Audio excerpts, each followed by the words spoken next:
Right, we're off. I set myself. Welcome, folks, to episode 42, 44? 44. Yo! Hi. It's a chilled Monday, bank holiday Monday, 2nd of June, episode 44. Me and Nick were having a chilled session. Nick just had some food. I was watching YouTube, looking over old chess videos. Yeah, he's a big fan of chess apparently. I didn't know this, and he wants to go over a game from the past. Rematch against a computer, was it? I don't know. The man versus machine, the start of the AI revolution, some would say. But it's interesting because I used to be into chess a long time ago, and as this is the midlife and renaissance, and we're trying to incorporate stuff from the past into the new and kind of reinvent it. So chess was a big thing I was into when I was young. Used to be on MSN playing chess on the internet. The thing I used to do in my teens. Used to do a lot just for whatever reason, just chess seemed to enter my life again. When? Like this week. Why? It's always been part of my life. No, but how did it come about this week? I played some chess, and it's kind of got talking about it a bit, and then it was suggested, we're having a friend kind of having a conversation and saying, what's going on in my life, and finding I'm bored. This week? You were playing someone in chess this week? Yeah, online or actually on board? Just a kind of someone I do work for, but it's just kind of, it was interesting. It was kind of just a notion coming into my life, and it was just timing. Because interestingly enough, there's a new movie out, a new TV series on Disney, and it's about Garry Kasparov and Deep Blue. It's called a Rematch, because in 1997 Garry Kasparov was a world champion in chess, and he played IBM's Deep Blue, which was a supercomputer, and it was basically it was kind of promoted as the big kind of debate, man versus machine.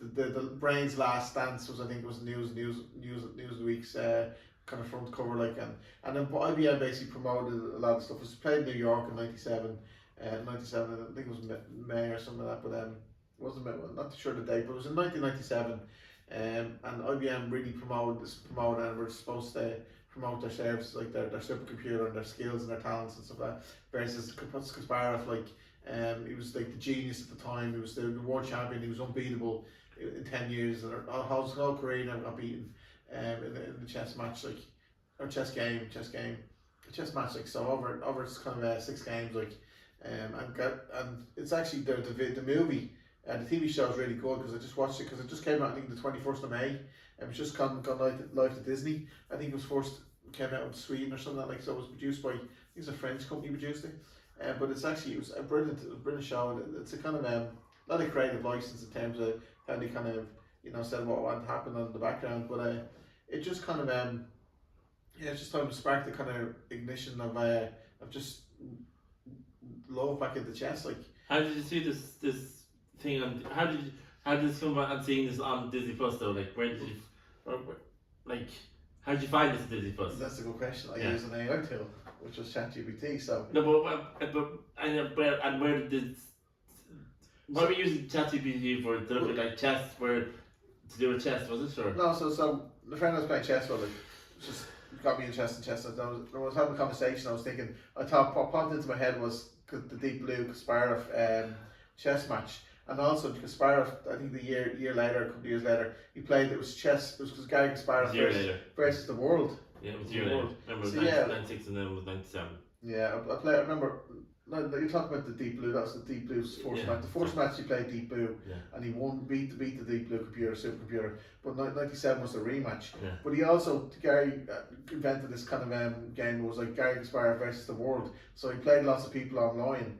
So basically, it was internet chess online. It was basically playing Garry Kasparov. So Garry Kasparov was white and the world was black. And then Garry Kasparov would make a move, and then MSN or kind of these kind of online kind of forums would vote on what was the next appropriate move, and Kasparov actually won that game. But in the TV show, you start to see the seed of how that was actually the internet kind of online revolution for internet chess. MSN back in the day, Microsoft. Yes, I know. Yeah, I used to play chess online. You could, when you have your dial-up connection or your Can you IDSM. still not play? So you can still play chess, can't you? Online. You can, yeah, but you play on your phone now, like you can play on. I mean, but it's back in the day. It was MSN. You had to go online and go onto the forums, and you play chess. And you can still picture now, but some good days. Like, but yeah, chess is a fascinating sport because it's I was doing Nick was researching. I was doing some research. I was listening to Kasparov talk about you know, it's his experience, like, you know, playing Deep Blue at the time, and it was all basically Czech was. What is Deep Blue? Just for the audience. Deep Blue was an IBM computer, Yeah. Supercomputer. So it was. And who invented it? Did he invent? No, just No, some random person. some AI scientist, like I think it was some. Jesus, I'm not doing the guy's justice, but it was made by computer scientists. Were they big into chess?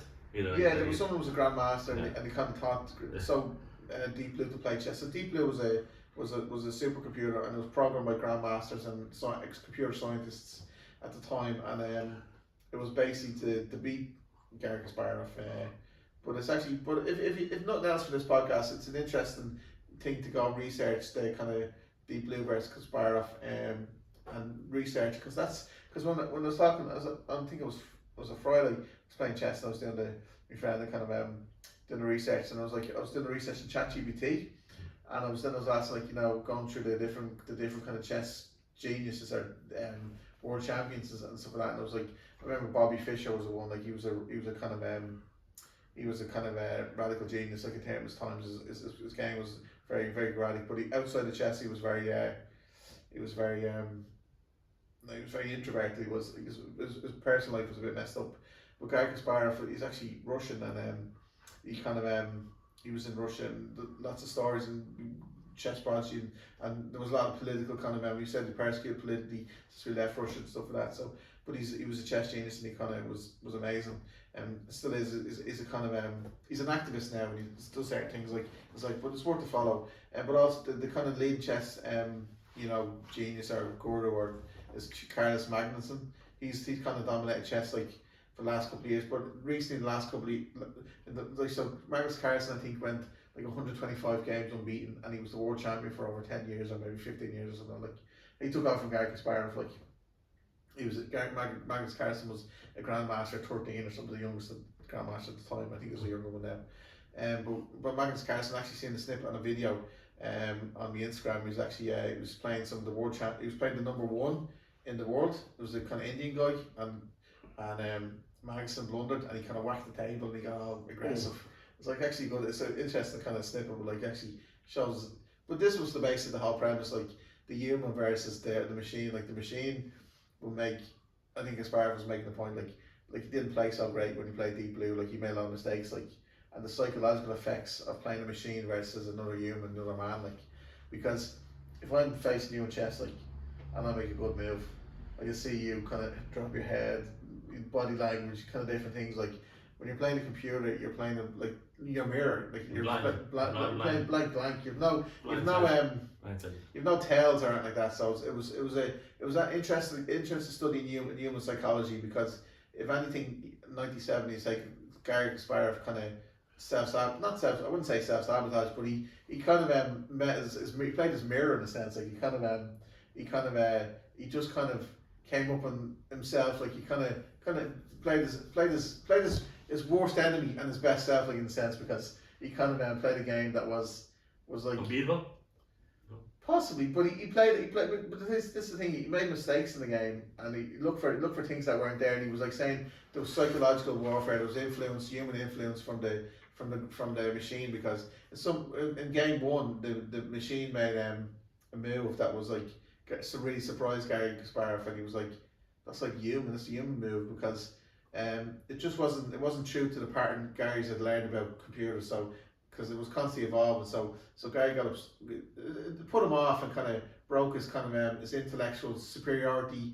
You know, kind of I know this machine inside out, kind of. So changes kind of mind, and so to see the doubt in the situation in the game. And one of the actual AI scientists years later said it was actually a bug in the AI code that kind of went to a default move. So it wasn't like it was the best move we ever played. It just kind of was a standard move they kind of didn't get in trouble, but it just kind of upset Garry Kasparov. And all through the matches, like it was actually there was a lot of other things going on in his life that day, and it was actually when I was listening to the podcast, it says it was the first time he ever got beaten in a game, like not in a single game, but overall, like in a kind of in a 6 game match, like he'd never been beaten by a human, and then he got beaten by a computer. So it was like it's the first time that actually happened. He actually got beaten, like in a chess competition, like. So it wasn't just the fact that he got beaten by a computer, but it's his first loss. And it kind of was a funny thing when you're saying it was like, it's like it physically hurt him to lose, like it physically hurt him. It was a physical thing that hurt him to lose, like. And it interestingly makes the comments like it actually made him more human. It made him more kind of, you know. What, that he was beaten by a computer? No, that he was beaten and he felt human. He felt vulnerable. He didn't feel like a god, like that I'm unbeatable, and you know he felt like vulnerable. You know, because this is the thing, like what they were saying about chess, like what Garry Kasparov in the start of the TV show, like it's a war. It's like it's a mental battle. It's a war, and it's the total domination of your opponent, like.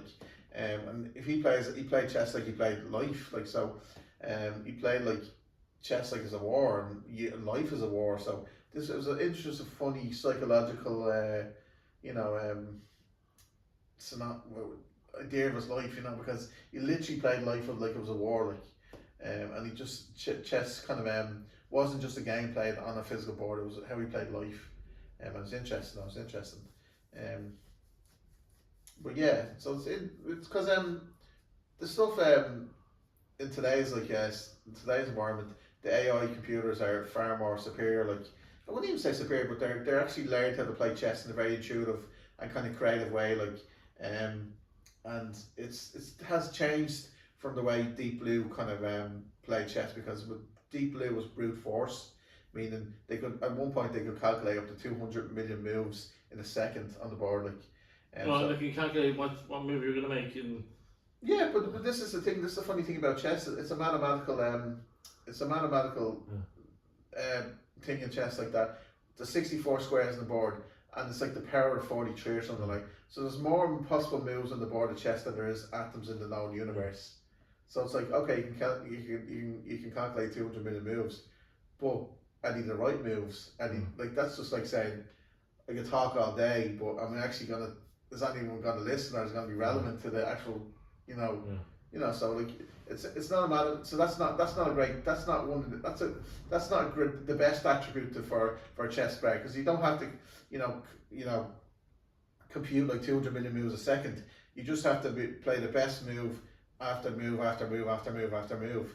And if you play the best move after move after move after move, you have a high probability of actually winning. So I think that the newer AI kind of machines are designed better. Their system of way of thinking is designed better. But it's a fascinating game. I think Kasparov, when I was listening to one podcast, he was making a point. We maybe it was a mistake to kind of associate like chess with human intelligence or superior human intelligence. Because I don't know if anyone experienced that when you're young, but the idea that if someone was good at chess, they're really intelligent, they're really you know, really important, not really important, but they're really, you know, well spoken, or they're well taught, or they're kind of, you know, well versed in life, and they're intellectual in that sense, like. So it's always an intellectual strong point. Do you know what I mean? No.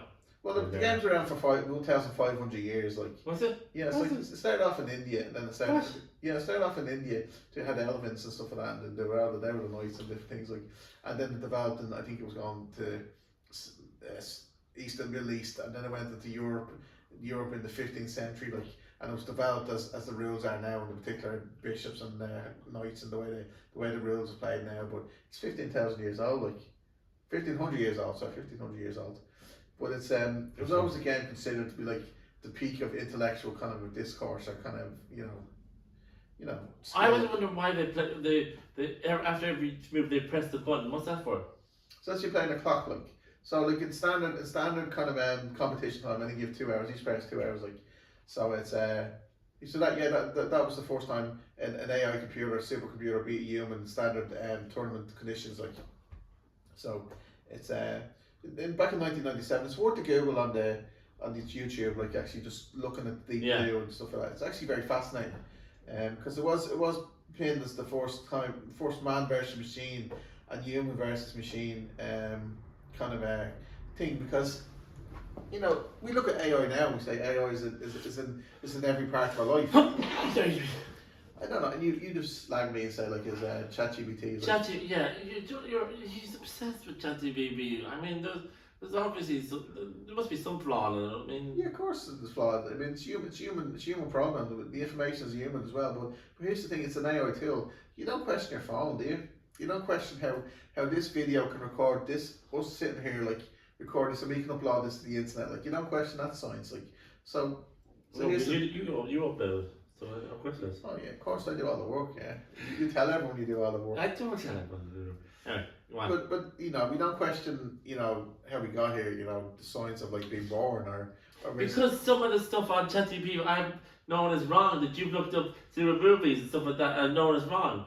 Because that's the thing. But this is the thing. Like it's ego versus actual like AI and like say for example ChatGPT, like actual what's produced on your screen is based by rules and algorithms and stuff like that. Yeah. Like AI doesn't think like today I'm going to show Nick this because I don't like him because he pissed me off, and so it's not emotional driven. Like it's fact, and it's based on instructions. Like where like humans back where Kasparov was playing and Deep Blue, like it's human influence. So it's humans versus humans in terms of there's the psychological effects of people playing people, like and AI. So what we're supposed to do, what the best advice is that we incorporate AI into our life and we use it as a tool and we use it to benefit our lives. Because here's the thing, like Pandora's box is open, like it's not going back, like AI is in the world, like it's only going to get bigger, better, faster, maybe more intelligent, maybe more maybe more competent in things, but is intelligence the thing that defines us, or is it other things like the fact we have kids, we have family, we have friends, we drink beer together, we go we jump off cliffs for each other, like, and stuff like that. Like what defines us as humans, like what defines us as actual humans? We're vulnerable, yeah, like we're all gonna, like everyone, we're gonna crowd eventually one day, so is that what makes life beautiful? Because we have this kind of the robots take over. well, maybe the robots have already taken over. Maybe there's a 50% chance probability that we're already in the simulation. Like I don't think that the robots.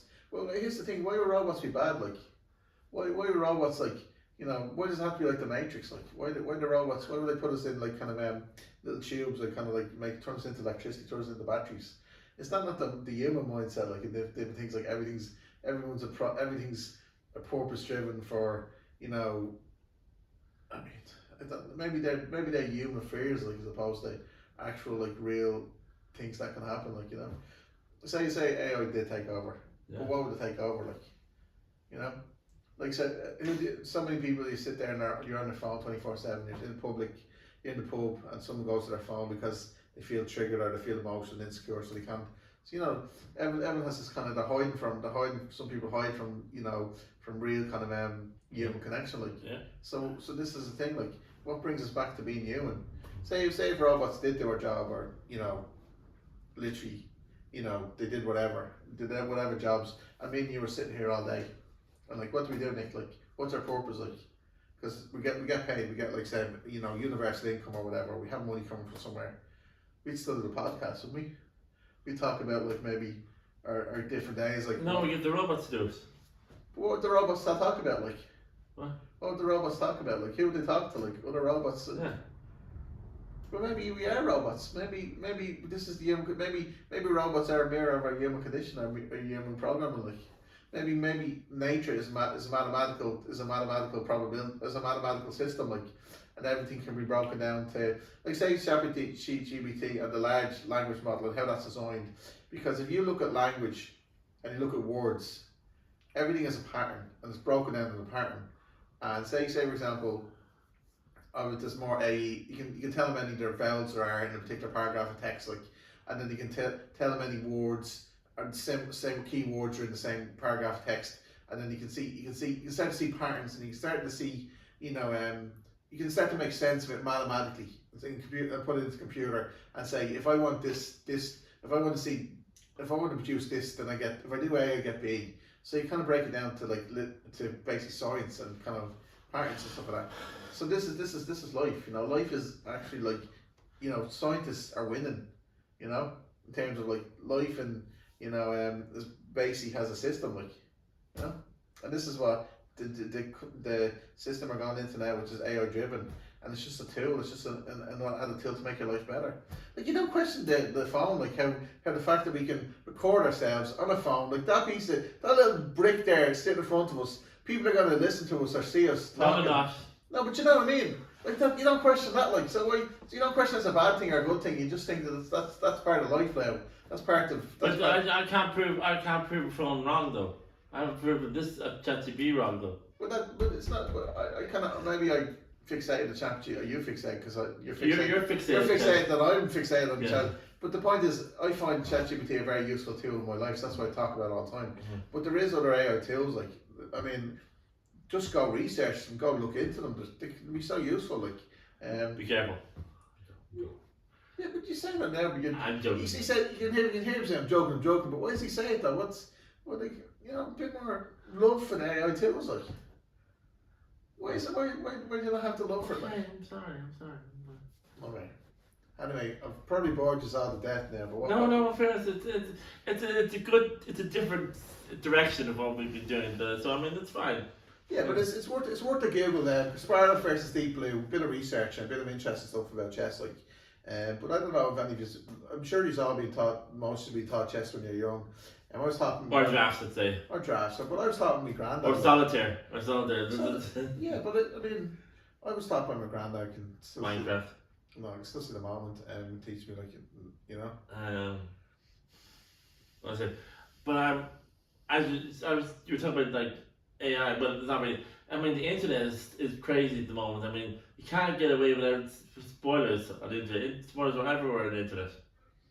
Yeah, I just think I'm saying to you, like there could be like chatbots and stuff like that, like, and there could be like ever see those kind of chat farm or kind of you know, farms where you see loads of mobile phones and they're all kind of worked by like one computer, and they're all saying stuff on the internet that could not be real. They're all chatbots are kind of. No, I don't know what they're called, but they're, say for example, like farms, and say for example, if a company wants you to, like their social media, they'll hire someone that would like 1,000 mobile phones in a kind of warehouse, and they'll go all like the posts and stuff like that, and you get kind of traction there. It's like what you see on the internet, you can't guarantee it's actually real, like in terms of like it can't like the credibility of it. You have to fact check it. You have to kind of you have to have critical thinking. I think that's the kind of that's the thing you always have to be aware of, like, because if you do see people commenting, you know, posting on forums and saying that and chat systems, like, you have to take them with a grain of salt, because there might not be another human. Is all I'm saying. Like, this is the world we're going into with like AI technology and chatbots, like that, like the vulnerability is our own psyche, is our own kind of personal, you know, emotional triggers, or emotional, you know, biases. I think that the biases in terms of what you're biased towards, like if you have a thing like, you know, if you like football and someone, you know, if you like a football team like Man City, and someone gives out about Man City. Oh, Man City! You're more likely to back to Man City. Get caught into a negative cycle. But you know, it's kind of, you have to be just aware of yourself and go with it. No, but just be aware of yourself. And if someone says something that's controversial, doesn't always mean you have to have an opinion on it. Like, you don't have to argue about everything just for the sake of arguing. I find, okay, my take is I don't argue with it, like, with everything. I just there's sometimes there's no need to, like, and the point I'm making also is like, you might not be arguing with another human, you might be arguing with an AI bot, like. That's ridiculous. Because every time I see something on the internet, it's some information, you get a lot of false information from the internet as well, saying things that, you know, they're not actually, you know. Yeah, like, you know, fake news and exactly. Fact checkers, like, truth. But this is, you have to be critical of what you're looking at. You know, you have to be saying, is it true? Is it worthy of like sharing and stuff like that? So, Exactly. yeah. But yeah. Anyway, folks, what time are you on now? About 5 more minutes. 5 more minutes. Yeah. So what's your take on chess? You said you played chess, didn't you? Not really. Yeah, not really. Not when I was younger, but not really. It's just, Would you like to take up chess? Like, not really. I feel like it takes too long. And if you're good, it takes too long. If you're bad, here's the thing: when I was playing chess on Friday, I actually feel my brain getting stronger, more kind of more my grey matter, like or the frontal lobe, like because I was in the game, like I was not. There was no outside influence. It was just the focus on the game. So in that sense, it's a good flow game, like a game that you can get lost in the flow, a good flow, and build confidence and build kind of mental kind of clarity. solitaire. Each their own. Like I mean, chess, solitaire, poker. I mean, I'm teaching my kid poker. Like Texas Hold'em. Like Poker. Like 21. Actually, my son taught me 21. What? My son taught me 20 blackjack. He played it before I did. But they're all maths. They're probabilities, you know. Shouldn't Science, be playing poker at their age. Nah, it's good life skill. But this is the thing I was saying. Life skill, like chess, like I Chess. Why don't you teach them chess or drafts or solitaire? I've ordered a chessboard, so I'm gonna have a chessboard in a couple of days. So we play like What kind of chessboard?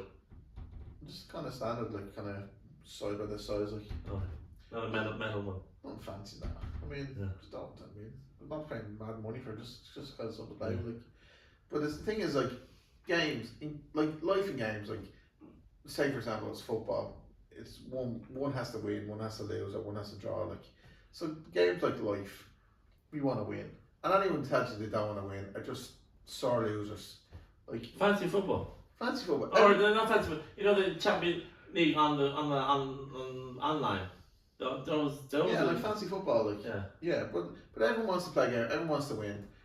So this is the thing, like Garry Kasparov came up against Deep Blue and he lost, and he literally ruminated for a whole year. But then he looks at the bright side. 20 years later, he talks about it and says, things move on, and I learned from it. And it made me a better human. Like, if AI takes over, or this thing, if AI takes over, AI is involved in our life all the time. Like, literally, AI's algorithms. It's literally a set of instructions that produces a kind of an outcome. Like, so I turn on the phone, it's recording, it's doing all these things. So it's like it's doing its job in terms of science-based, evidence-based rules, and it's producing a kind of video, and the camera's working, and you're going to listen to this. Hopefully you're going to listen to this, and you're going to watch this video, and that's all based on an algorithm, and computer, and science. So let's not be afraid of it. And if anything, gain an advantage and get into AI tools and find a way. Teach your kids, get into AI and just kind of AI is such a general term. Like, just get into technology and find the love of technology, and you don't have to fight against it. You don't have to, because it's not, like 50 years ago, 100 years ago, like when the car first came out, like people would have thought, like, what's this? Like, is this ever going to be useful? It's only causing car. Yeah, 50 years ago. 100 years ago. Combustion engine, like. But I mean, it changed the world, like. But it also took people to have a lot of jobs, like horse and carts, blacksmiths, all those kind of things, like. But now look at it. People are still using horse and carts. Yeah, exactly. Not the same extent, like, but like years ago, like there would have been like a blacksmith, say for example, was making horseshoes or something. Would be loads of them, like, so different skills, like. But I heard trade jobs are coming back into fashion now, and these kind of academic degree jobs, like white collar jobs are potentially basically being AI can take over. So getting into a trade job might be a better option for your kids or for yourself, even when you do a midlife renaissance, midlife reinvention. Get into trade job, like whether it be like whatever, like what kind of electrician, carpenter, builder, bricklayer, or mechanic, or different things, or something which use your hand, your body can produce, like not just your brain, like because what's wrong with your brain? What's wrong? She's not even slagging now. You're being a dick. I'm not being. Well, the point is, like, some of the AI tools can reproduce what the intellectual skills are, like, because they're reproducible. Say, for example, if it's